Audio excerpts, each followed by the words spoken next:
धन्यवाद धन्यवाद धन्यवाद धन्यवाद। परम पिता परमेश्वर, हम आपका हृदय से धन्यवाद करते हैं कि आप धन्यवाद की योग्य हैं।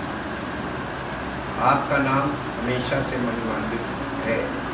आपकी सामर्थ अद्भुत है और अद्भुत कार्य है।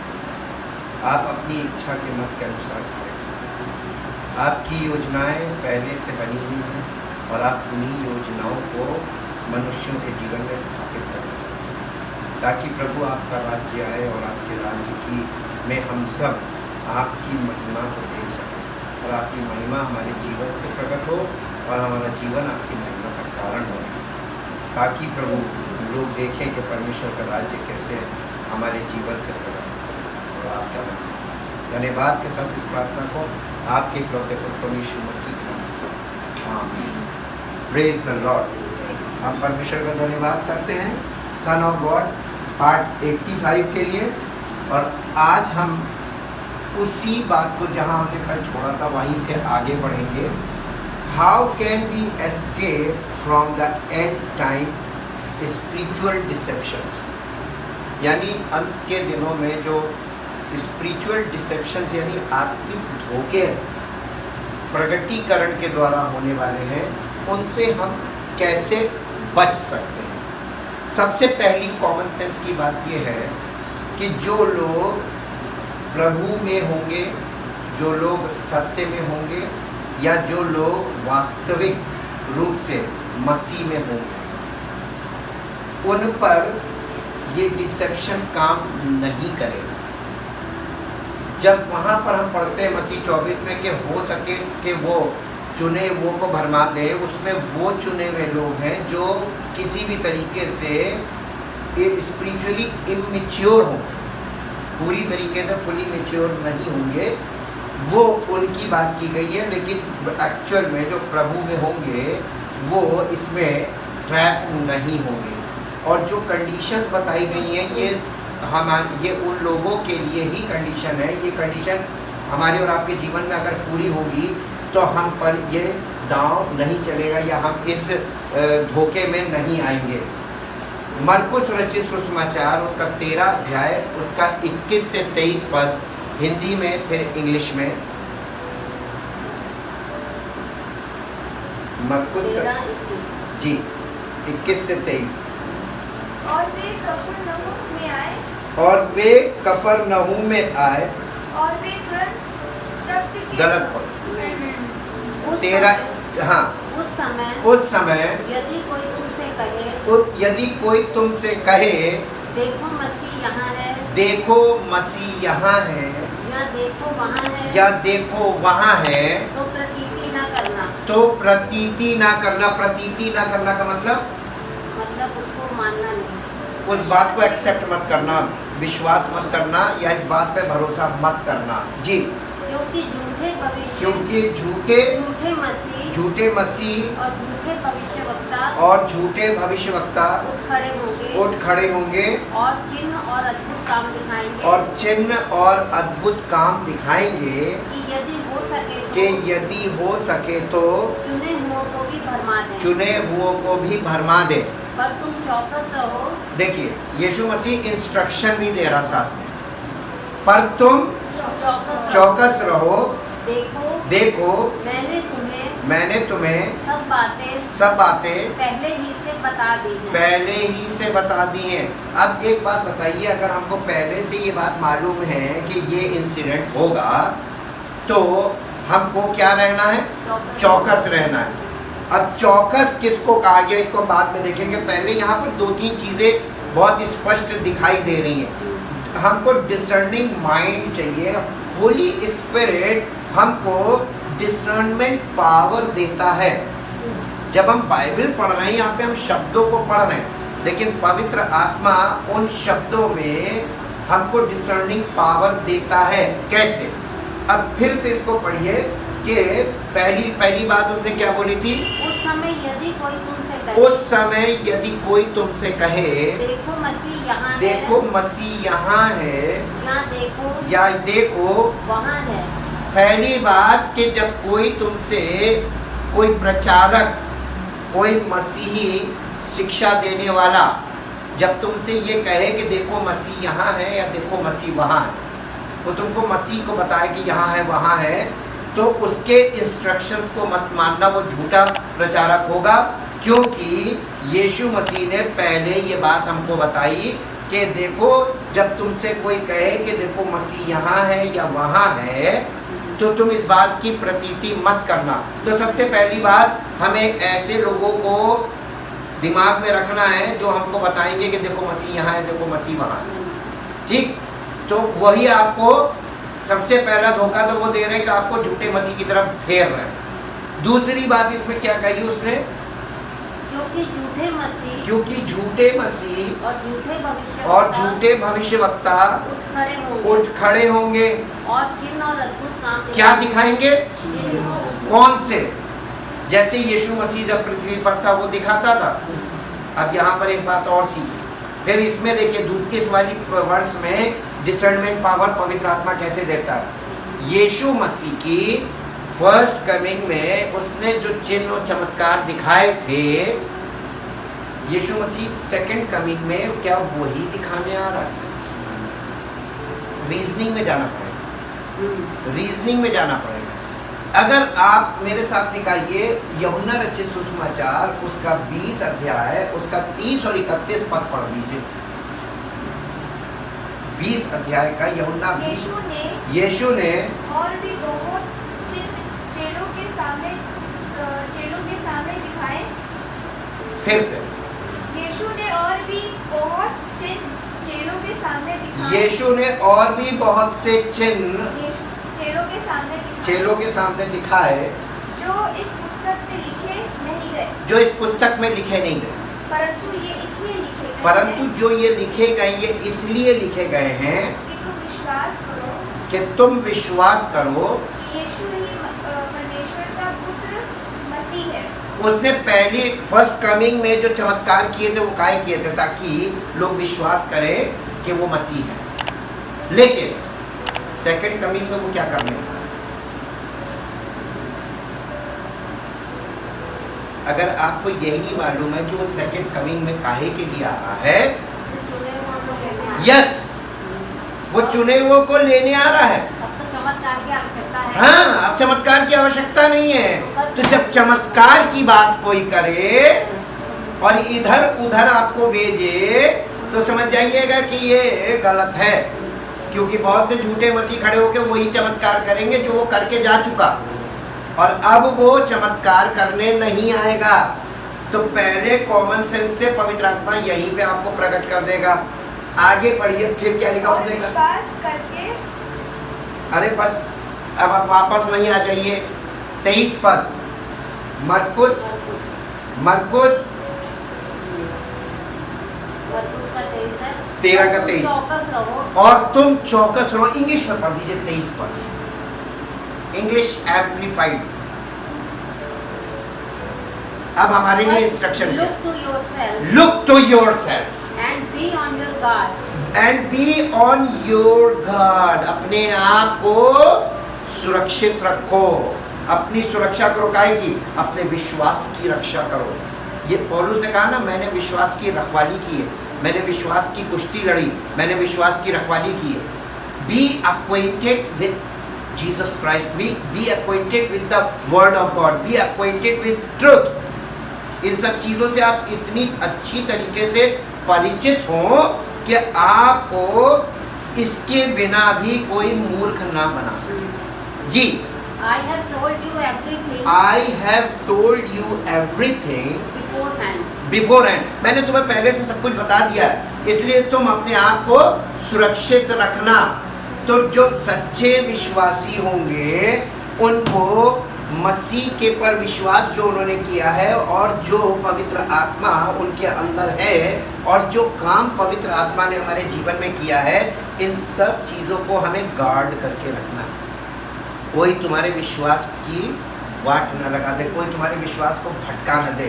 क्योंकि वहाँ पे लिखा हुआ ना इफ्सियों में, इफ्सियों 4:14 में कि वो तुम्हें अपनी उपदेश की और तमाम तरीके की टीचिंग से तुम्हें भरमा ना दें और तुम्हें इधर उधर उपदेश के द्वारा उछाले ना। आगे को हम बालक ना रहें। तो हमको मिच्योर होना है, और मिच्योरिटी जो है वो इस स्पिरिचुअल डिसेप्शन से बचने का एकमात्र जरिया है, द ओनली ऑप्शन। उसके बाद अब हम आते हैं इसके पॉइंट में, और पॉइंट्स है what the Bible says about the second coming. Bible क्या कहती है सेकेंड कमिंग के बारे में, हमें इससे वाकिफ रहना है। इसको दूसरों के मुंह से सुनकर विश्वास नहीं करना है। इसको आप किसी को भी सुने, आप इसमें जाकर जरूर देखें कि लिखा है। अगर आप पवित्र आत्मा आपके अंदर है तो पवित्र आत्मा को इसमें दिखाएगा ट्रुथ क्या है और बोलने वाला किस आत्मा से बोल रहा है। तो ये आधार रहेगा। मत्ती रचित सुसमाचार उसका 24 अध्याय और उसका 30 पद, हिंदी। तब मनुष्य का पुत्र तब मनुष्य का पुत्र मनुष्य के पुत्र का चिन्ह तब मनुष्य के पुत्र का चिन्ह आकाश में दिखाई देगा। आकाश में दिखाई देगा। ये यीशु मसीह 24 अध्याय में ही आगे जाके बता रहे हैं, और वो हम लोगों ने पढ़ा था 24 अध्याय की 24 पद में। अब हम पढ़ रहे हैं 24 अध्याय का 30 पद। यीशु मसीह क्या कह रहे हैं, तब मनुष्य का पुत्र। उससे पहले कुछ आकाशीय चिन्ह बताए जा रहे हैं और खगोलीय घटनाएं बताई जा रही हैं। उसके बाद कहने लगा तब मनुष्य के पुत्र का चिन्ह आकाश में दिखाई कहाँ दिखाई देगा? आकाश में। आकाश में दिखाई देगा। और तब पृथ्वी के सब कुलों के लोग, सब कुलों का मतलब है सब रिलीजन के लोग, सब जाति के लोग छाती पीटेंगे। क्या करेंगे? छाती पीटेंगे। छाती पीटेंगे। और मनुष्य के पुत्र को बड़ी सामर्थ और ऐश्वर्य के साथ आकाश के बादलों पर आके देखेंगे। इसका मतलब कि यीशु मसीह की सेकेंड कमिंग एक बहुत बड़ा यूनिवर्सल इवेंट होगा। ये कोई आइसोलेटेड इवेंट नहीं है कि किसी कोने में होगा। जैसे उसकी फर्स्ट कमिंग थी, उसका जन्म एक छोटे से बैतलहम जैसे गांव में हुआ था, लेकिन फर्स्ट कमिंग उसकी वैसी थी गुप्त। लेकिन सेकंड कमिंग उसकी गुप्त नहीं होगी, क्योंकि फर्स्ट कमिंग में वो हम्बल बन के आया था, मेमना बन के आया था, और मेमने के रूप में आया था, बलिदान होने के लिए आया था, पाप का बलिदान बन के आया था, समस्त मानव जाति के पापों का। लेकिन सेकंड कमिंग में वो एज ए किंग आ रहा है। पिक्चर हमेशा हमारे पास क्लियर होनी चाहिए, कोई भरमा नहीं सकता। एज ए किंग आ रहा है और वो किंगडम स्टैब्लिश करने आ रहा है। वो उस राज्य को जिसकी नींव डाल कर गया था उसको स्थापित करने आ रहा है। और जो लोग मसीह में होंगे वो उस राज्य में जिसको वो स्थापित करेगा उसके साथ राज्य करेगा। ये रिवॉर्ड्स है और वो रिवॉर्ड देगा। ये आपने उसका दृष्टांत सुना होगा कि जब वो बाहर जाने लगा तो वो तोड़े बांट के गया, और जब वो वापस आया, हे मेरे अच्छे और भले उत्तम विश्वास योग्य दास, तू मेरे साथ अपने स्वामी के साथ राज्य कर। याद आया? वो यही समय को दिखा रहा है कि वो जब आएगा तो वो अपने सच्चे सेवकों को, जिन्होंने उसके एब्सेंस में पवित्र आत्मा से परिपूर्ण होकर उसकी इच्छा में जीवन व्यतीत किया और उसकी सेवा को किया, वो लोगों को वो रिवॉर्ड करेगा, उसके साथ हम राज्य करेंगे। जी, इसको इंग्लिश में पढ़ दीजिए। Then the sign of the sun Then the sign of the Son of Man will appear in the sky, will appear in the sky, and then all the tribes of the earth will mourn and beat their breasts and lament in anguish, and they will see the Son of Man the Son of Man coming on the clouds coming on the clouds of heaven with power and great glory and great glory in brilliancy in brilliancy and splendor. and splendor. देखिए पहली बार में वो ऐसे नहीं आया, first coming में वो ऐसे नहीं आया था, लेकिन second coming as a king है, तो बहुत बड़ा कॉन्ट्रास्ट है। और जो लोग परमेश्वर के वचन से अच्छी तरीके से वाकिफ होंगे और पवित्र आत्मा से परिपूर्ण होंगे और पवित्र आत्मा के अनुसार जीवन व्यतीत कर रहे होंगे, वो डिसेप्शन में नहीं फंसेंगे। अब क्लियर हो गया ना, नहीं फंसेंगे क्योंकि सब कुछ क्लियर है जी। अब इसके बाद एक और पद पढ़िए, लूका रचित सुसमाचार 21 अध्याय का 27 पद। तब वे मनुष्य के पुत्र को सामर्थ और बड़ी महिमा के साथ कैसे, सामर्थ और फर्स्ट कमिंग में कैसे आया था, निर्बलता के साथ, और सेकंड कमिंग में कैसे आ रहा है, बड़ी महिमा सामर्थ और बड़ी महिमा के साथ। बादल पर आते देखेंगे। बादल पर आते देखेंगे, इसका मतलब कि अगर सूर्य ग्रहण है तो सब देखते हैं, पूरी दुनिया देख सकती है ना। हम आकाश में जो कुछ हो रहा है वो सारी दुनिया एक साथ देखेगी। इसलिए यीशु मसीह ने कहा था मेरा आना कैसे होगा, सेकंड कमिंग, जैसे बिजली पूरब से चमकती है पूरब से पश्चिम, वैसे ही मनुष्य के पुत्र का आना भी होगा, उसका प्रकटीकरण होगा। वो जब प्रकट होगा तो पूरी दुनिया एक साथ देखेगी। और मत्ती में उसने बताया कि सारी जाति के लोग, इस संसार के लोग उसे देखेंगे, ऑल कैन सी। लेकिन फर्स्ट कमिंग में सब नहीं देखते, देखा था सबने, वहाँ पे कम लोगों ने देखा था, जिनको जिनको मैसेज दिया गया था उन्होंने जाके देखा था। लेकिन सेकंड कमिंग में सब लोग देखेंगे, ठीक। तो इसमें धोखे के, इसको इंग्लिश में पढ़ दीजिए।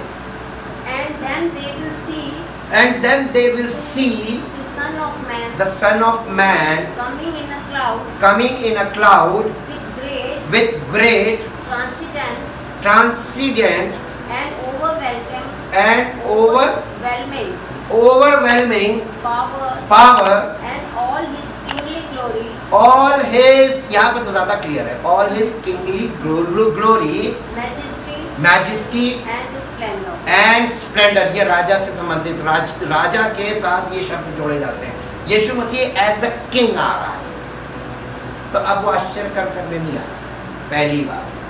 और लोग कहाँ फंसेंगे, जो जिनमें जड़ नहीं होगी, जो नाम के होंगे कि हम मसीही हैं, हम विश्वासी हैं, वो उसी पार रह जाएंगे। केवल वो जो मसीह में होंगे, जड़ पकड़े होंगे, fully mature, fully spiritually mature, वो लोगों के लिए सब कुछ स्पष्ट है और ये वचन से क्लियर है।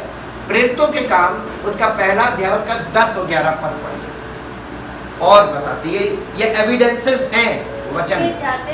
उसके जाते समय जब वे आकाश की ओर ताक रहे थे, जब वे आकाश की ओर ताक रहे थे, तो देखो दो पुरुष श्वेत वस्त्र पहने हुए उनके पास आ खड़े हुए और उनसे कहा, हे गलीली पुरुषों, तुम क्यों खड़े आकाश की ओर देख रहे हो? तुम क्यों खड़े आकाश की ओर देख रहे हो?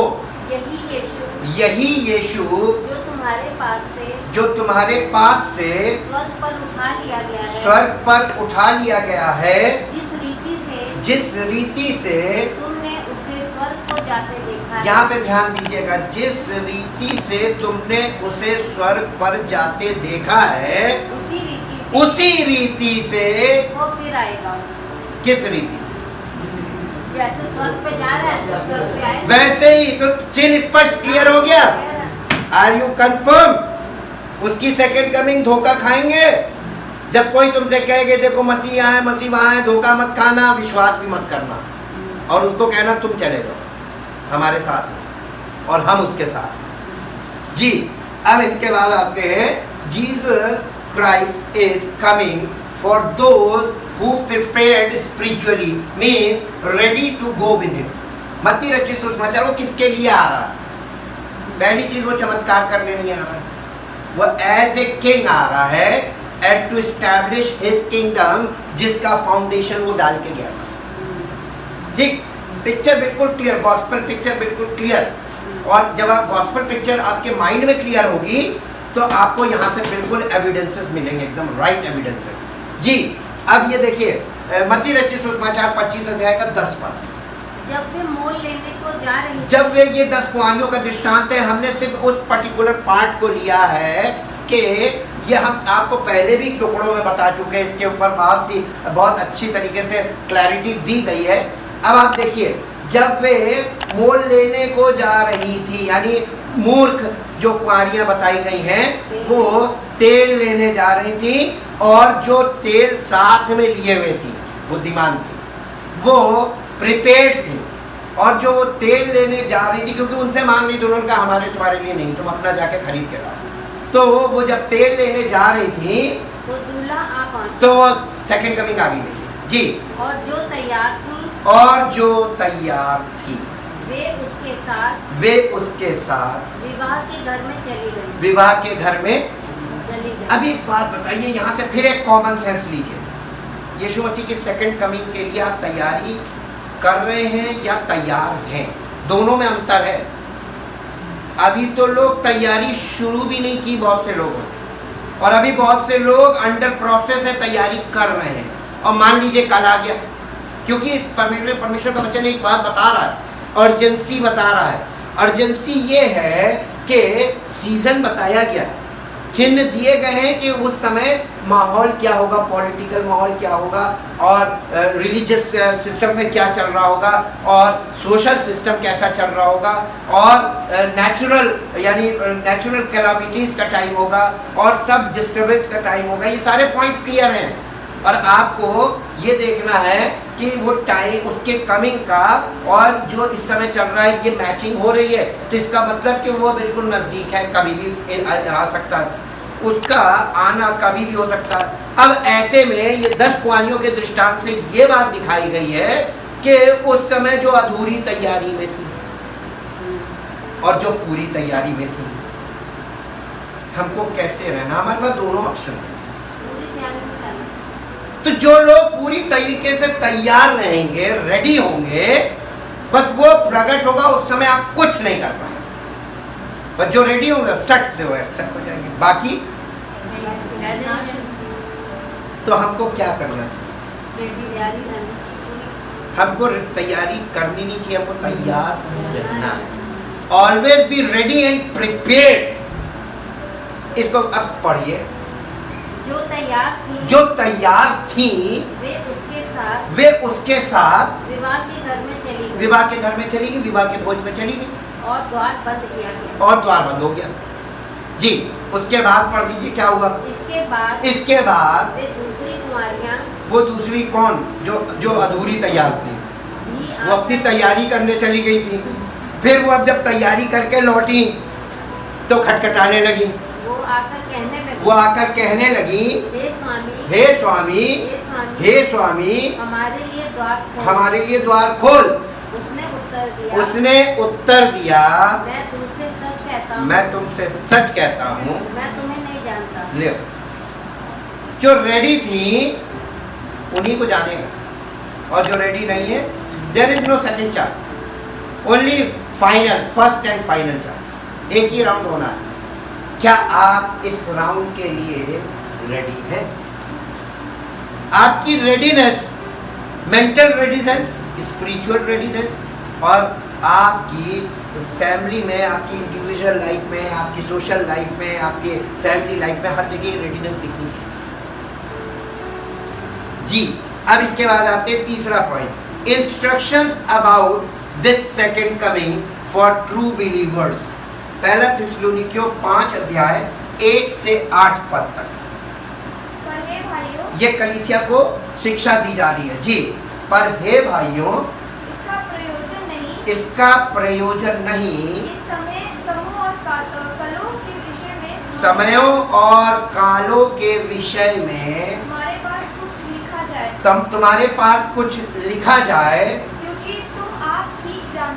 क्योंकि तुम आप ठीक जानते हो कि जैसा रात को चोर आता है, कि जैसे रात को चोर आता है वैसे ही प्रभु का दिन आने वाला है। वैसे ही प्रभु का दिन आने वाला है। चोर आता है यानी सडनली और आपको यानी विदाउट एनी नोटिस, हाँ, अचानक से, कभी भी हो सकता है। ठीक, आगे। जब लोग कहते होंगे, और उस समय लोगों में कैसी भावना चल रही होगी, कैसा माहौल चल रहा होगा। उस समय लोग कह रहे होंगे कि कुशल है सब कुछ बहुत अच्छा है, वेरी गुड, सब कुछ, और कुछ भय नहीं, और कोई डर नहीं है, बिल्कुल शांति का माहौल है। तो जी, उन पर एकाएक विनाश तो उन पर एकाएक विनाश आ पड़ेगा। किन पर? जो लोग सुकून से जीवन जी रहे होंगे, अच्छी नौकरी, अच्छा बिजनेस, हम तो खा भी रहे दुनियादार, ऐसे लोगों के लिए ये बहुत डेंजरस टाइम होगा। इनके पर अचानक से इतनी भयानक विपत्ति आके पड़ेगी, जैसे अभी हमने देखा है कि क्या हुआ एक देश में। अचानक से एक झटके में पूरा देश एकदम देखिए कहां से कहां पहुंच। ऐसे ही होगा, ये चिन्ह हमको दिखाए जा रहे हैं। ऐसे ही होगा कि अचानक से एक बहुत भयानक विपत्ति जिसमें से कोई निकल नहीं पाएगा, वो आ जाएगी। जो लोग निश्चिंत जीवन जी रहे होंगे, कहने का मतलब वहां पर ये है। जी, जिस प्रकार गर्भवती पर एक और उसने पॉइंट यूज किया, जिस प्रकार गर्भवती पर पीड़ा और वे किसी रीति से बचेंगे, और वे किसी रीति से नहीं बचेंगे, ये भी बताया जा रहा है कि ऐसे लोग जो निश्चिंत होंगे। अब ये बताइए, संडे को आपको याद है ना कि बाहर वालों का क्या होगा? आज यहाँ पे क्लियर है कि नहीं? कुछ नहीं, कोई नहीं बचा पाएगा, कुछ नहीं, सब ध्वस्त हो जाएगा। अभी देख लीजिए, आपके सामने है, ऐसे ही होगा। कोई युक्ति, कोई बुद्धि, कोई शक्ति आपको बचा नहीं सकती, क्योंकि इसमें लिखा हुआ है, इसकी एक एक बात पूरी होनी है। अब आप देखिए, ये तो उन लोगों के लिए जो निश्चिंत है। जी, पर हे भाइयों, तो अंधकार में नहीं हो, तुम तो, ये तो वो लोग हैं जो संसार में हैं, अंधकार में, पर तुम तो अंधकार नहीं। आप कलीसिया के लोगों से बात कर, पर हे भाइयों, तुम तो अंधकार में नहीं हो। इसका मतलब उसका, उनके लिए सेकंड कमिंग अचानक से होने वाली विपत्ति वाली घटना है for the world, but for his ready people, उसके तैयार लोगों के लिए क्या चीज है? ये ग्लोरियस इवेंट है। जी, पर हे भाइयों, तुम तो अंधकार में नहीं हो कि वो दिन तुम पर चोर की नाई आ पड़े। हमारे लिए वो चोर की नाई नहीं आ रहा। जी, क्योंकि तुम सब ज्योति की संतान, क्योंकि तुम सब तो ज्योति की संतान पहले से बन गए हो, और दिन की संतान, और दिन की संतान हो। हम ना रात के हैं, हम ना रात के हैं अंधकार के हैं, और ना अंधकार के हैं।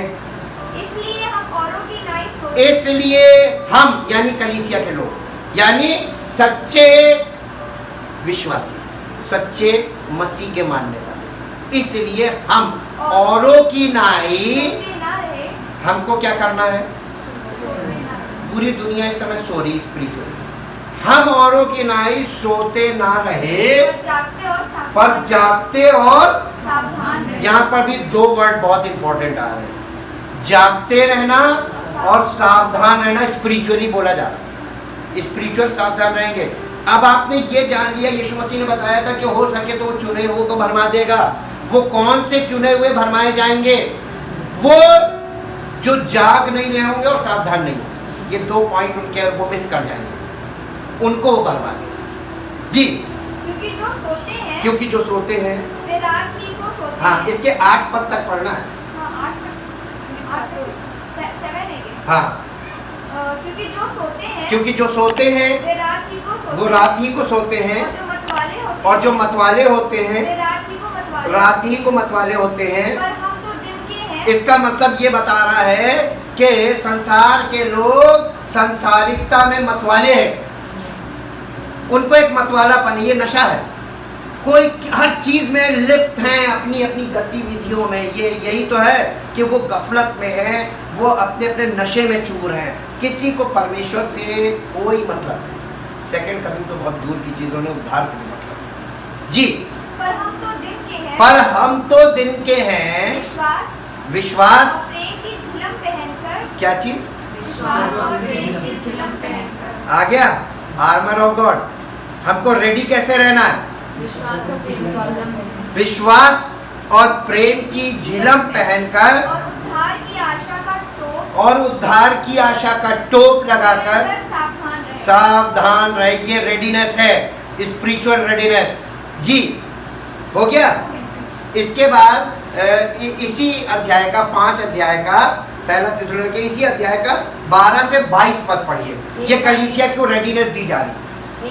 हे भाइयों, हम तुमसे विनती करते हैं कि जो तुम में परिश्रम करते हैं जो तुम में परिश्रम करते हैं और प्रभु में तुम्हारे अगुए हैं और प्रभु में तुम्हारे अगुए हैं। ये ट्रू अगुओं की बात की जा रही, सच्चे अगुओं की।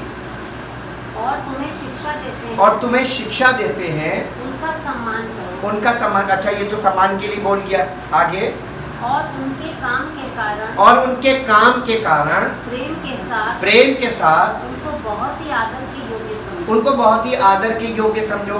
जी, आपस में मेल मिलाप रखो। हे भाइयों, हम तुम्हें समझाते हैं कि जो ठीक चाल नहीं चलते, जो लोग ठीक चाल नहीं चलते हैं उनको समझाओ, उनको भगाओ नहीं, समझाओ, उनको समझाओ। कायरों को ढाढ़स दो और कायरों को ढाढ़स दो, निर्बलों को संभालो, सबकी ओर सहनशीलता दिखाओ, सबकी ओर सहनशीलता दिखाओ। सावधान, कोई किसी से बुराई के बदले बुराई ना करे, पर सदा भलाई करने पर। ये छोटी छोटी बातें जिसमें डिसेप्शन में हमको एक पॉइंट पे गिरा देगा और तब हम डिसेप्शन का शिकार हो जाएंगे। ये छोटी छोटी हमारी स्वाभाविक समस्याएं हैं, बहुत बारीक है ये।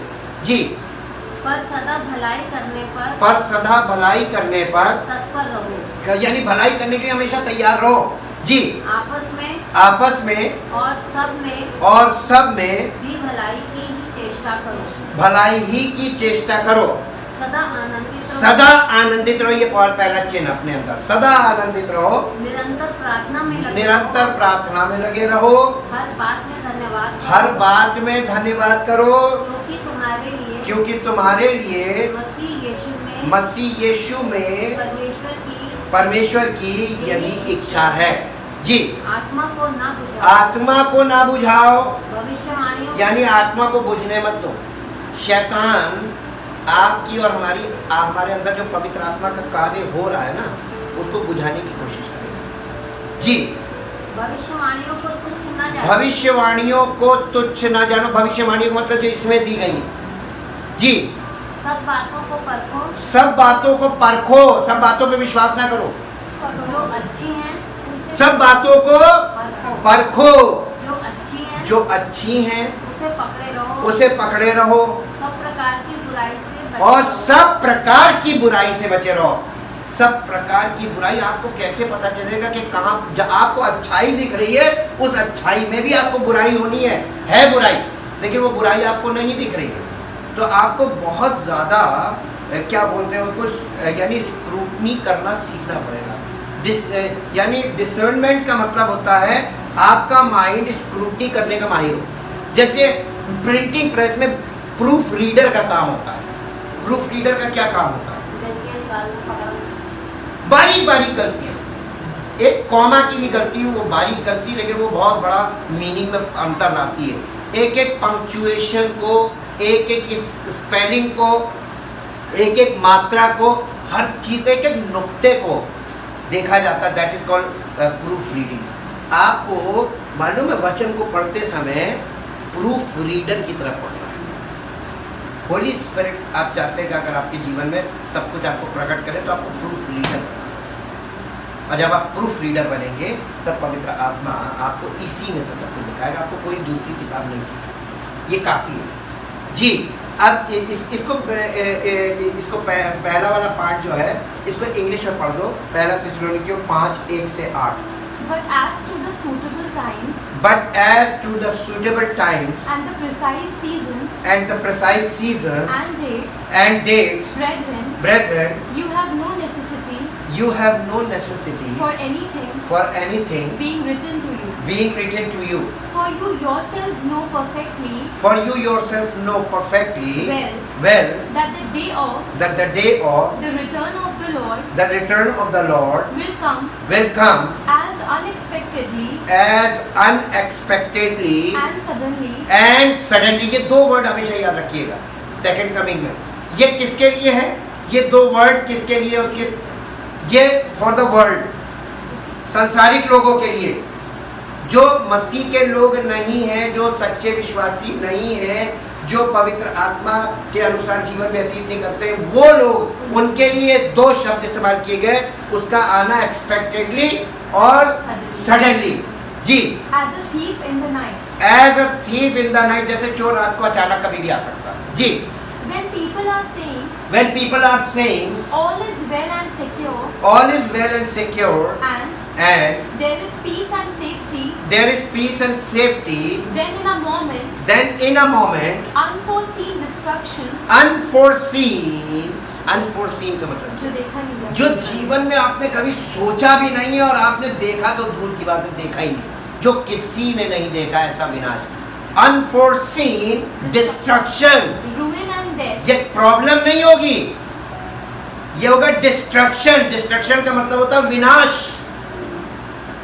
अचानक विनाश आ जाएगा। जी, ruin and death, ruin and, हाँ अब जो वर्ड आया है रुइन एंड डेथ, जी, will come upon them will come upon them as suddenly as labor pains come upon a woman with child, and they shall by no means escape, for there will be no escape. इसको हिंदी में बता दो क्या बोला है? कि वो किसी भी तरीके से बच नहीं पाएंगे, क्योंकि बचाव का कोई रास्ता नहीं है। हम यही तो आपको बता रहे थे हिंदी में, जबकि उतना क्लियर नहीं, इंग्लिश में बिल्कुल क्लियर बताया गया है। कोई शक्ति आपको नहीं बचा पाएगी, कोई युक्ति, कोई बुद्धि कुछ नहीं बचाएगा। Death death death death. जी, But you are not in darkness, given up to the power of darkness, brethren, for that day to overtake you by surprise like a thief. For you are all sons of light and sons of the day. We do not belong either to the night or to darkness. Accordingly that then let us not sleep as the rest का मतलब क्या है?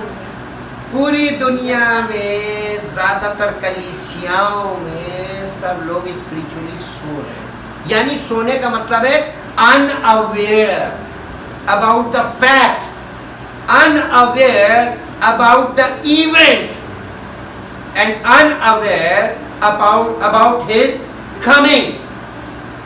सब लोग unaware हैं, unconscious. जी, but let us keep wide awake, alert, watchful, cautious, and on our guard, and let us be sober, calm, collected, and circumspect का मतलब समझते हैं? आपके चारों तरफ आपकी निगाहें जैसे रडार होता है ना, पूरे समय चारों तरफ घूम के ये देखता रहता है कहीं से कोई, हाँ, तो एवरी टाइम आपको सर्कमस्पेक्ट होना है कि दुनिया के किस कोने में कहाँ क्या हो रहा है और क्यों हो रहा है और कहाँ क्या हो रहा है, आपको ये पूरी जानकारी होना चाहिए। अब आप याद कीजिए, हमने आप लोगों से क्या कहा था? Updated with the word of God and updated with the news. Circumspect का मतलब ही है ये। आपके मोहल्ले में क्या हो रहा है? हमने ऐसे लोग आज के युग में देखे जिनको यही नहीं मालूम कि बगल में कौन रहता है। हम सब ये सच है। उनके मोहल्ले में क्या हो रहा है कुछ नहीं मालूम। स्पेशली जो मॉडर्न कल्चर हाँ, तो आप सोच लीजिए कि दुनिया कितनी अनअवेयरनेस में भरी हुई है। क्या होगा ऐसे लोगों का? जी, सर्कमस्पेक्ट का मतलब बिल्कुल हर चारों तरफ आपका ऑब्जर्वेशन लगा रहे, निगाहें चारों तरफ रहे और माइंड भी आपका अलर्ट मोड में रहना। जी, for those who sleep sleep at night, and those who are drunk get drunk at night. But we belong to the day. ये वो लोगों की, संसारिक लोगों की यही समस्या है कि जैसे रात को सो जाते हैं सब, ऐसी उनके लिए वो रात है, अभी स्पिरिचुअली रात चल रही है, वो सब सो रहे हैं, और जैसे रात में लोग नशे में चूर हो जाते हैं, ऐसी उनके लिए रात का समय है और सब नशे में चूर है। लेकिन जी, but we belong to the day. But we belong to the day. Therefore, let us be sober and put on the breastplate. Corselet of faith and love. And for a helmet. The hope of salvation.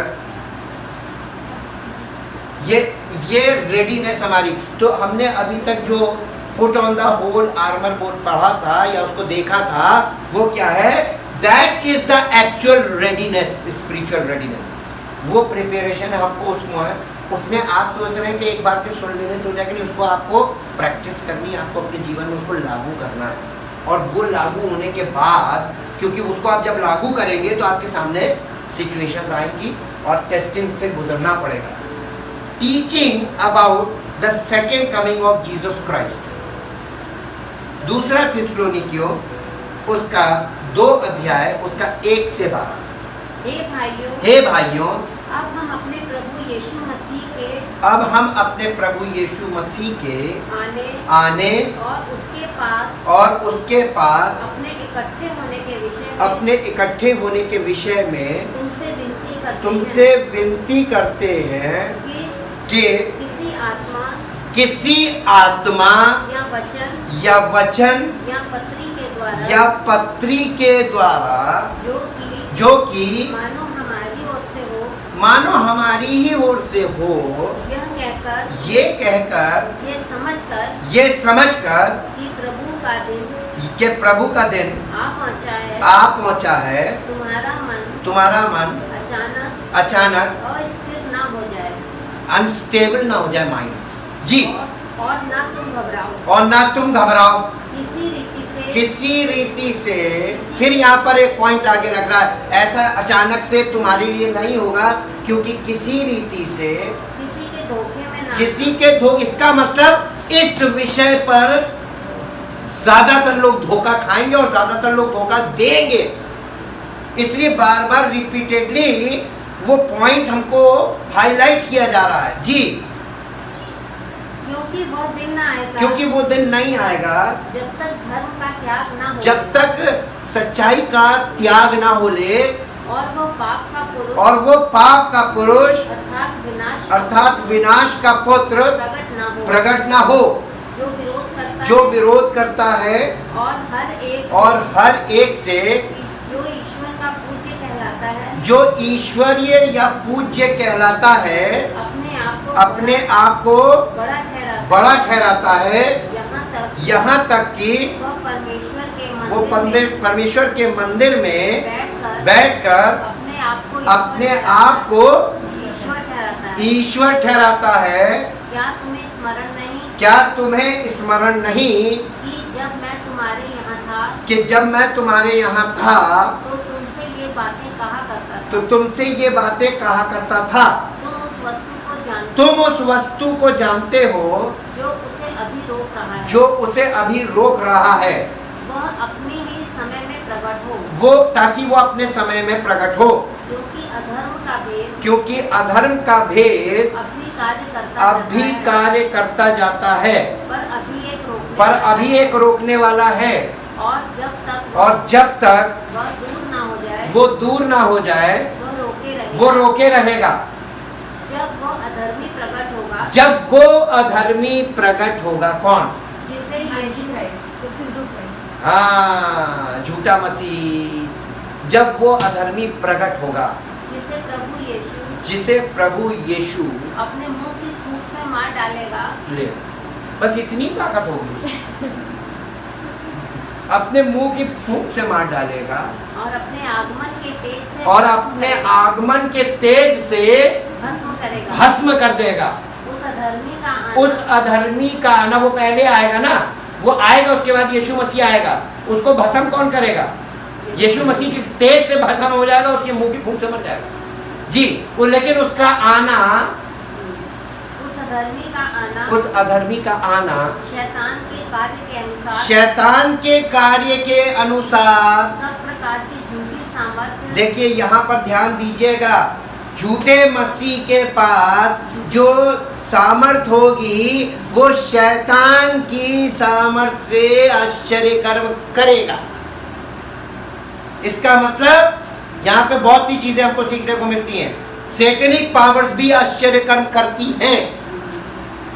शैतान की शक्तियां already काम कर रही हैं और बहुत तेजी में कर रही हैं, ताकि मसीह को, सच्चे विश्वासियों को भ्रमित करें। अब हमारे ऊपर डिपेंड करता है कि हम, परमेश्वर की सामर्थ्य के आगे कोई सामर्थ्य टिक नहीं सकती, क्योंकि जो सैटेनिक पावर्स के द्वारा जो आश्चर्य कर्म होते हैं वो टेम्पोरल होते हैं, टेम्पररी होते हैं। वो थोड़ी देर के लिए आपको धोखा देंगे, उसके बाद फिर आप वैसे के वैसे जी। और चिन्ह और अद्भुत काम के साथ, और अद्भुत काम के साथ, और नाश होने वालों के लिए, और ये आश्चर्य कर्म और ये चीजें और ये जो झूठी सामर्थ के द्वारा झूठी आश्चर्य कर्म दिखाए जाएंगे, किसके लिए होगा? नाश होने वालों के लिए, अधर्म के सब प्रकार के धोखे के साथ होगा। क्यों होगा मालूम है? क्योंकि उन्होंने, यानी उन लोगों ने जो इसमें फंसेंगे, सत्य से प्रेम नहीं किया। इसका मतलब अगर हम सत्य से प्रेम करें और सत्य से बने रहें, इसलिए सत्य से अपनी कमर कस के, कौन? बुद्धि की कमर कस के, brace up your mind with truth. अब समझ में आया? ब्रेस अप माइंड, आपको अपने माइंड को सत्य से बिल्कुल एकदम कस के रखना। रेडीनेस, ब्रेस अप का मतलब readiness, ready in your mind with truth जी, जिससे उनका उद्धार होता। उन्होंने सत्य से प्रेम नहीं किया, या जिन्होंने सत्य से प्रेम नहीं किया, जिसके द्वारा उनका उद्धार हो सकता था। इसी कारण परमेश्वर उनमें एक भटका देने वाली सामर्थ को भेजेगा कि वे झूठ की प्रतीति करें, ताकि जितने लोग सत्य की प्रतीति नहीं करते हैं, वरन अधर्म से प्रसन्न रहते हैं, वे सब दंड पाएं। ये किसके लिए होगा? पहले जंगली दाने के पौधे बटोरे जाएंगे। याद आया? यीशु मसीह ने ये बात बोल दी थी। ये वही चीज है जी। कंप्लीट। इसको बेटा इंग्लिश में पढ़ो, ये बहुत important. But relative to the coming of our Lord Jesus Christ, the Messiah, and our gathering together to meet him, we beg you brethren, not to allow your minds to be quickly unsettled, or disturbed, or kept excited, यही तो प्रतिक्रिया होती है। देखो वहां पे ये मसीह आ गया, एक्साइटमेंट हो गया, निकल पड़े, दौड़ पड़े, चल पड़े जी। or alarmed, whether it be by some pretended revelation, revelation of the Spirit, or by word, or by letter, alleged to be from us, to the effect that the day of the Lord has already arrived and is here.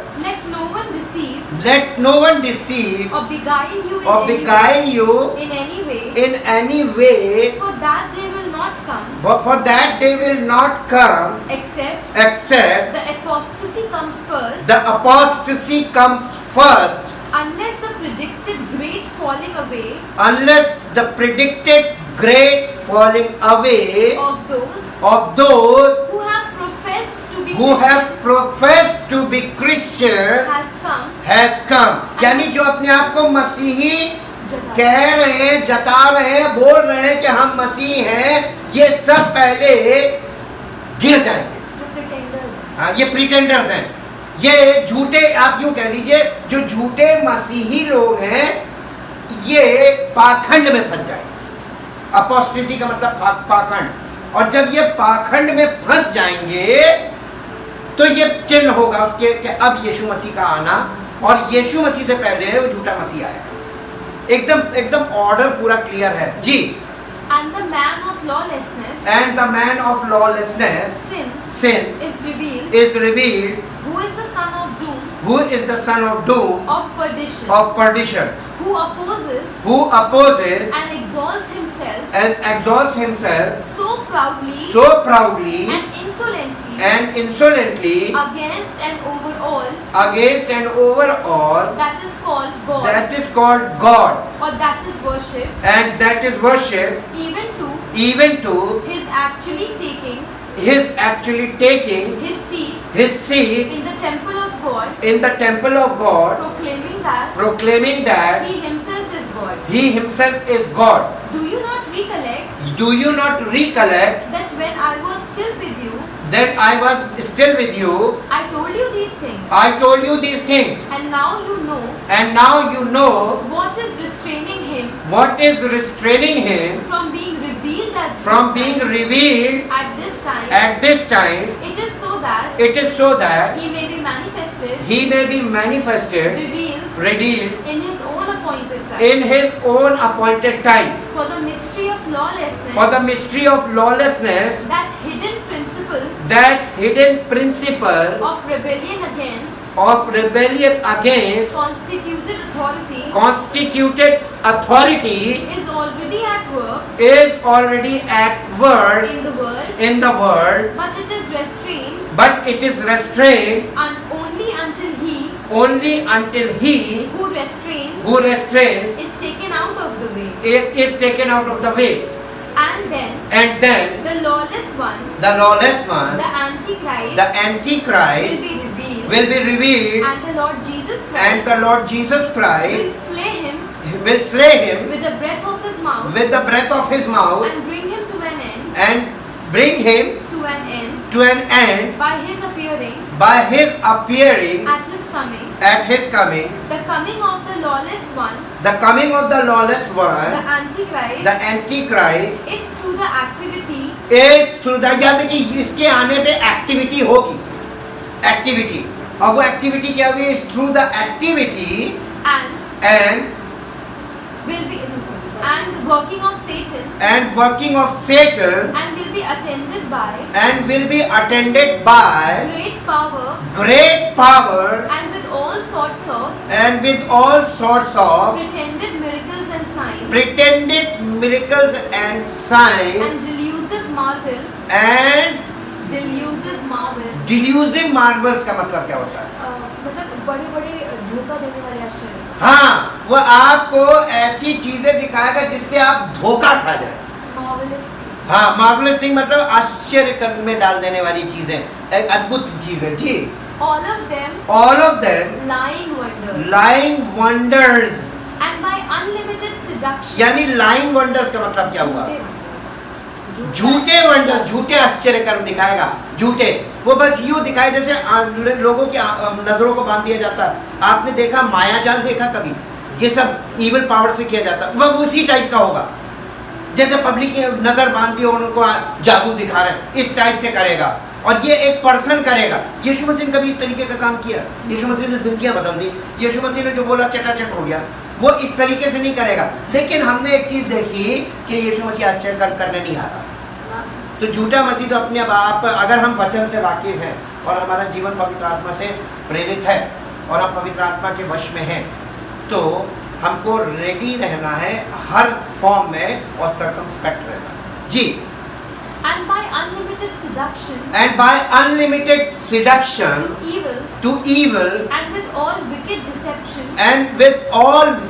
deception for those who are perishing, for those who are perishing, who are perishing, going to perdition, because they did not welcome the truth, but refused to love it, that they might be saved.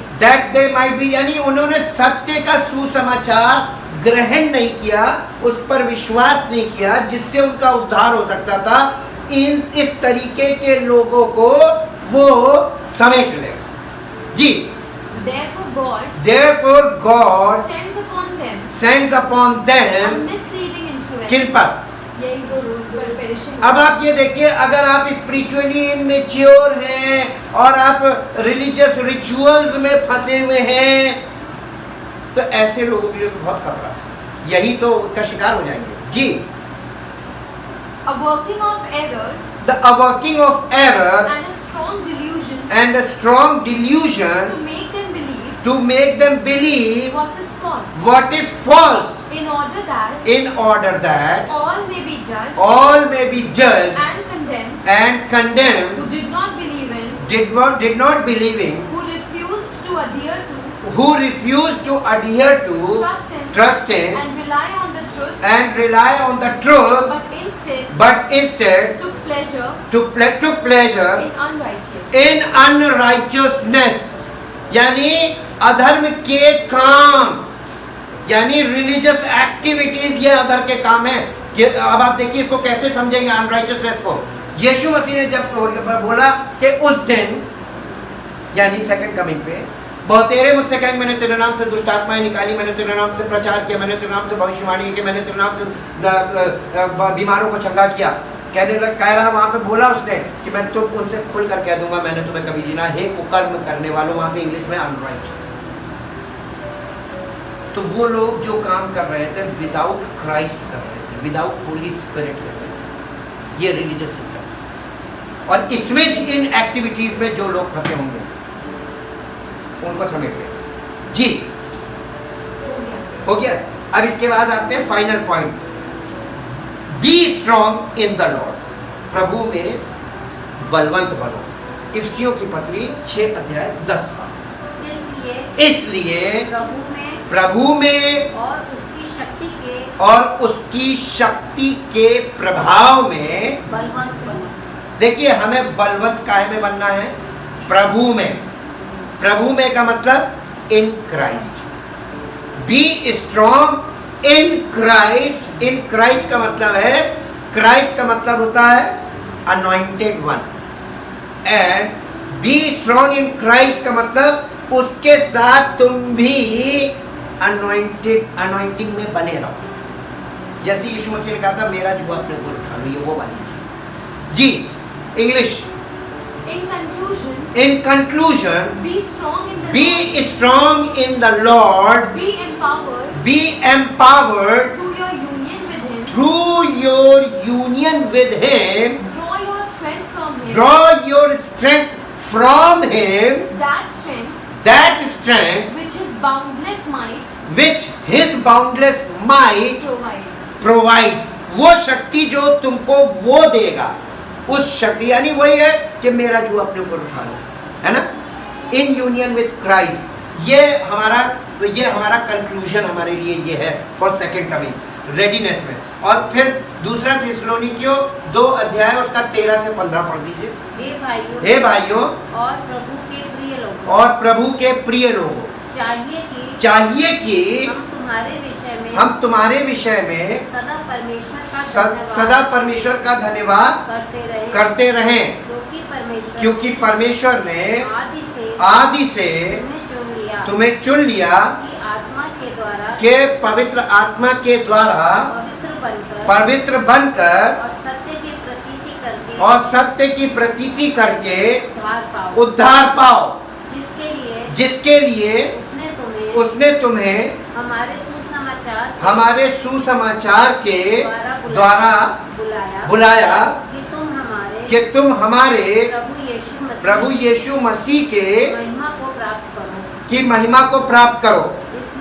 इसलिए हे भाइयों स्थिर रहो और जो जो बातें तुमने चाहे वचन से या पत्री के द्वारा हमसे सीखी हैं उन्हें थामे रहो। इस इंग्लिश में पढ़ दो बेटा। But we, brethren, beloved by the Lord, ought and are obligated and are obligated as those who are in debt debt to give thanks always to God for you because God chose you from the beginning as his first fruits, first converts for salvation through the sanctifying work of the Holy Spirit and your belief in and your belief in adherence to trust in and reliance on the truth. It was to this end that he called you through our gospel so that you may obtain and share in the glory of our Lord Jesus Christ the Messiah. So then brethren Stand firm and hold fast to the traditions and instructions which you were taught by us, whether by our word of mouth or by letter. Thank you Jesus. पौलुस ने जितनी बातों को जो मुंह से बोली और आज जो हम लिखित में उनको पढ़ते हैं और पवित्र आत्मा के द्वारा सुनते हैं, उन बातों को थामे रहो।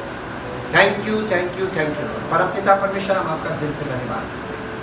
आपने बहुत साफ तरीके से अपने प्रियों को सब कुछ प्रकट करके रखा है। बस जो मसीह में है और उसमें लगातार ग्रो कर रहे हैं स्पिरिचुअली और पूरी तरीके से आप अपने सारे हथियारों को धारण करते जा रहे हैं और एकदम रेडीनेस में आ रहे हैं। प्रभु, इनके लिए खतरे की बात नहीं है। अगर अलर्ट रहते हैं तो हम किसी भी प्रकार से ढीले ना हो और ढुलमुल रवैया हमारे अंदर से, ये वाला एटीट्यूड खत्म हो जाए और हम अलर्ट रहना सीखें, ताकि प्रभु हमारा जीवन आपकी महिमा का कारण बने, जिसके लिए आपने मसीह में हमें चुना और नियुक्त किया। और सारी महिमा इस प्रार्थना को आपके इकलौते पुत्र प्रभु यीशु मसीह के नाम से आमीन। Praise the Lord. परमेश्वर की